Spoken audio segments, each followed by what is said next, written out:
Good morning Year 4 and welcome to Tuesday's literacy lesson.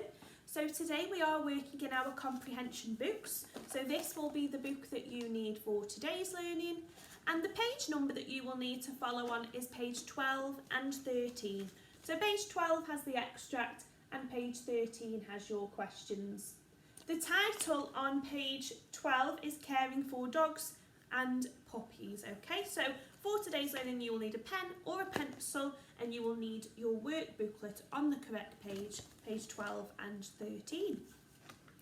Okay, so we're going to start off with our SPAG starter. We're going to go through spelling, punctuation and grammar, and we're going to correct my mistakes, and then we'll move on to our learning for today.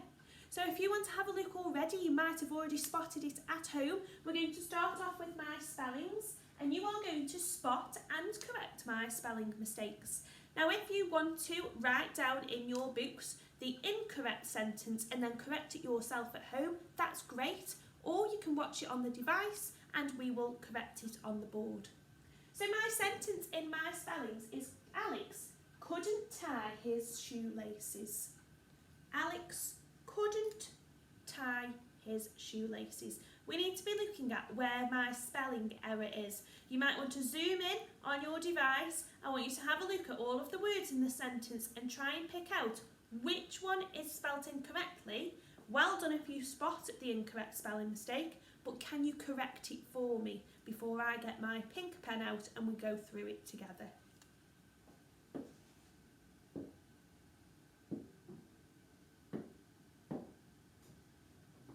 Okay, so I'm going to put an SP and I'm going to put it under the second word.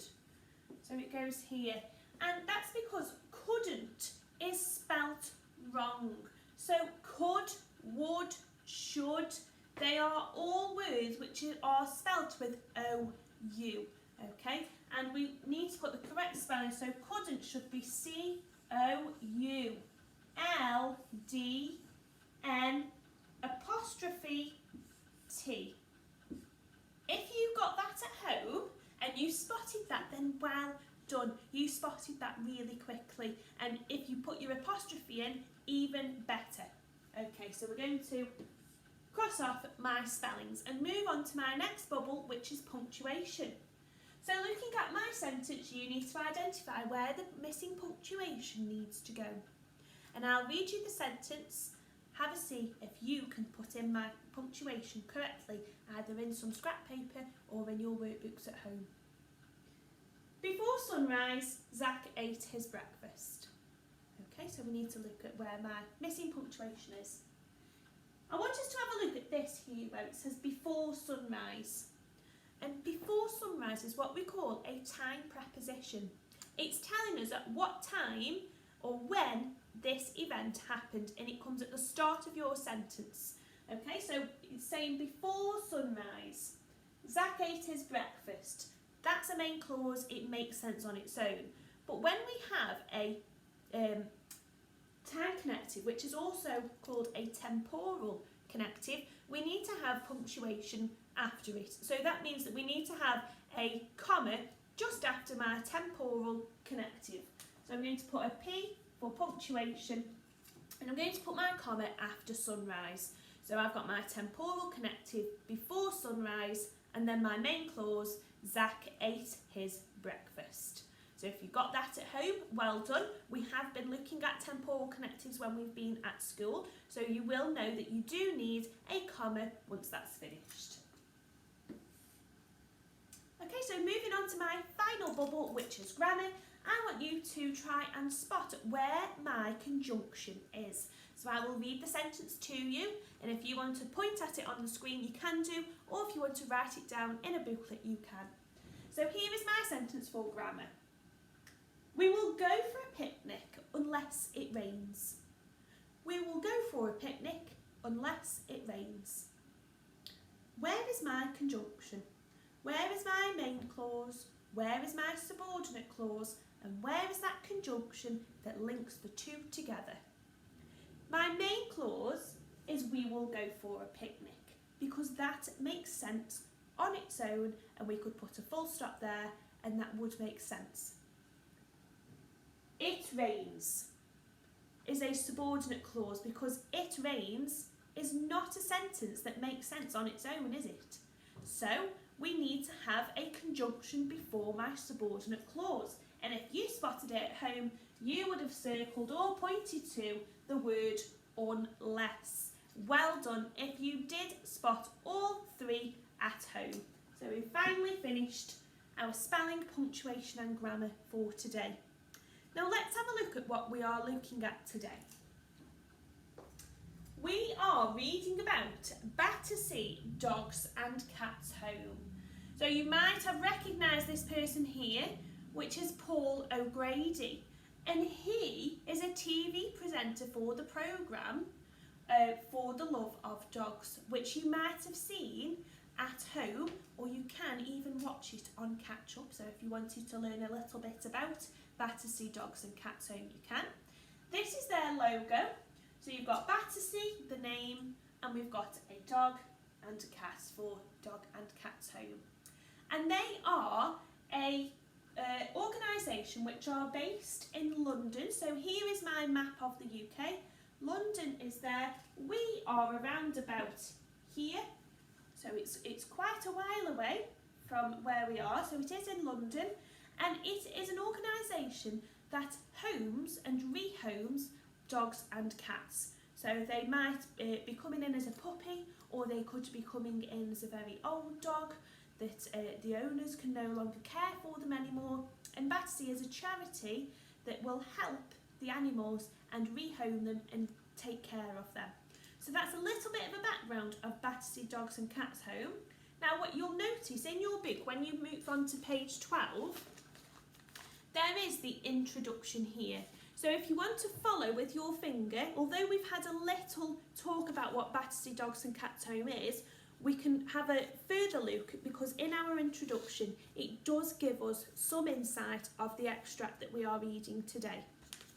So on my introduction it says Battersea Dogs and Cats Home is a London-based animal rescue centre that takes in abandoned cats and dogs and looks after them until they can be rehomed. This extract is from a guide for people who want to buy a dog. It has been approved by the Battersea Dogs and Cats Home.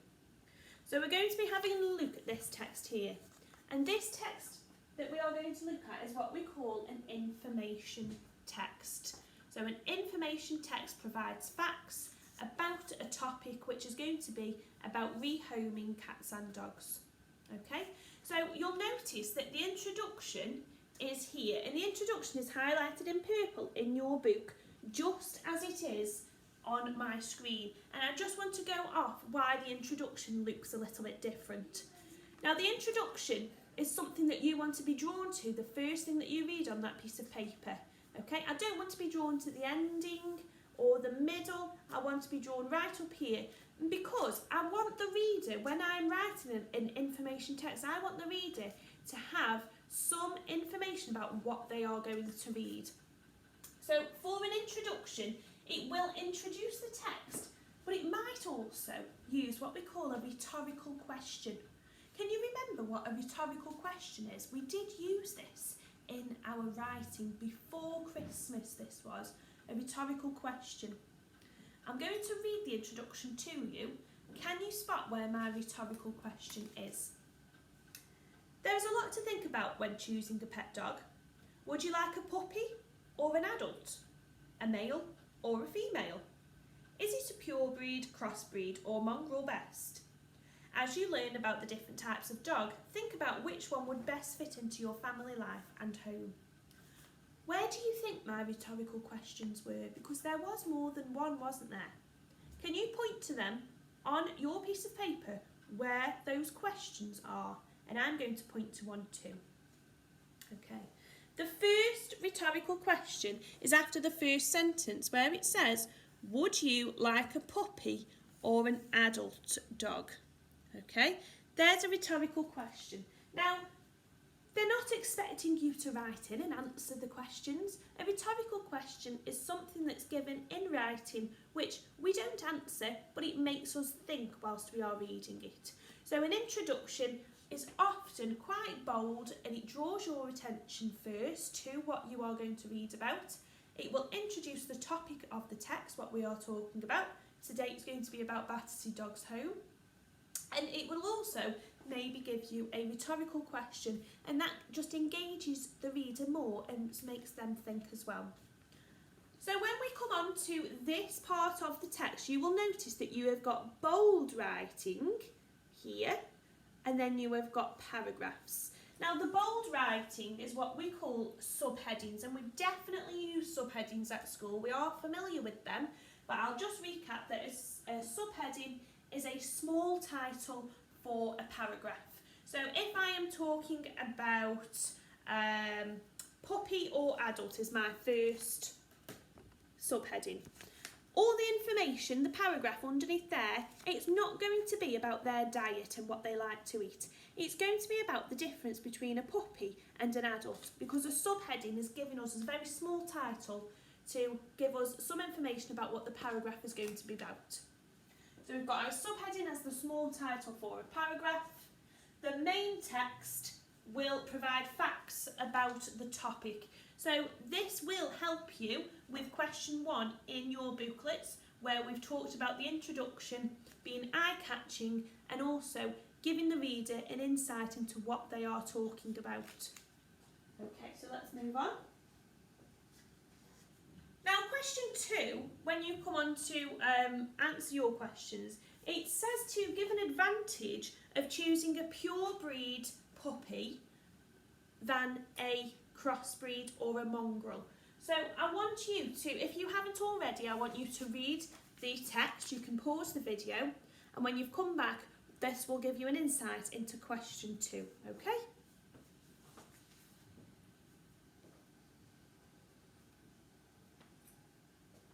So hopefully you have read the extract now, and you are more aware of what the process would be for rehoming the dog and what to consider.